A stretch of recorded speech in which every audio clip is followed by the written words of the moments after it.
மகாபாரதம் அத்தியாயம் 34. அர்ச்சுனன் தவம். தருமர் சமாதானம் செய்து கொண்டிருந்த போது வியாசர் அங்கு தோன்றினார்.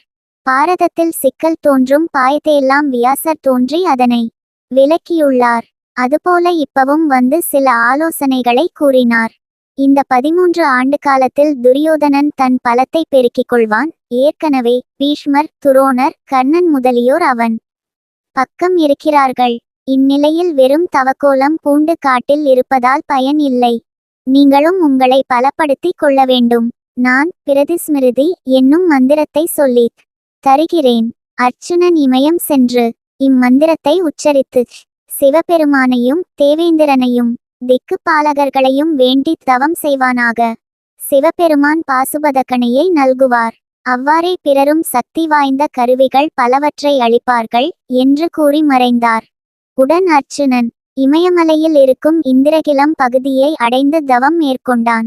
அவனைச் சுற்றி புற்று வளர்ந்தது. ஆனாலும் அவன் அசையாது தவத்தில் இருந்தான். அவனது தவத்தின் கடுமை அறிந்த சிவன் உமாமகேஸ்வரியிடம் அர்ச்சுனன் தவத்தை அறிந்து கொண்ட துரியோதனன் அதை குலைக்க மூகாசுரனை ஏவுவான். அந்த அசுரனை என் ஒருத்தனால் மட்டுமே கொல்ல இயலும். அந்த அசுரன் காட்டுப்பன்றி வடிவம் தாங்கி அர்ச்சுனனை கொல்ல வருவான். நான் வேடனாகப் போய் அவனை காப்பாற்றுவேன் என்றார். அதேபோல மூகாசுரன் காட்டு பன்றியாய் வந்தான். அர்ச்சுனன் மீது அக்காட்டு பன்றி மோதியது. அர்ச்சுனன் தவக்கோலம் நீங்கி தற்காப்புக்காக ஒரு அம்பு கொண்டு அவ்விலங்கை தாக்கினான். அப்போது ஒரு வேடன் தன் அம்பை அந்த பன்றியின் மேல் செலுத்த பன்றி வீழ்ந்தது. யாருடைய அம்பால் அப்படி நேர்ந்தது என்று சர்ச்சை எழ இருவரும் விற்போரில் ஈடுபட்டனர். அர்ச்சுனன் தோற்றான். உடன் மண்ணால் ஒரு சிவலிங்கத்தை அமைத்து பூமாலை ஒன்றை அணிவித்து பூஜித்தான். ஆனால் அம்மாலை வேடன் கழுத்தில் இருப்பதை அறிந்த அர்ச்சுனன் வேடனாக வந்தது சிவனே என்று அறிந்து வணங்கினான். சிவனும் அவனுக்கு பாசுபத கணையை வழங்கினார். அந்த அற்புத காட்சியை கண்ட தேவர்கள் பல்வேறு கருவிகளை அர்ச்சுனனுக்கு அளித்தனர். தன் மைந்தனின் பெருமை அறிந்த தேவேந்திரன் அவனை தேவர் உலகத்திற்கு அழைத்தான்.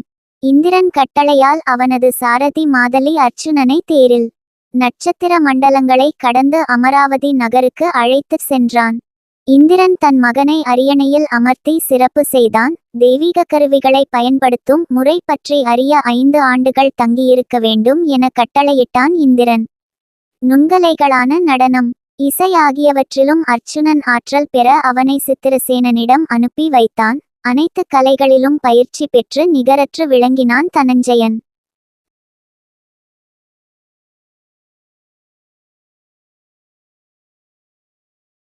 தேங்க்ஸ் ஃபார் வாட்சிங்.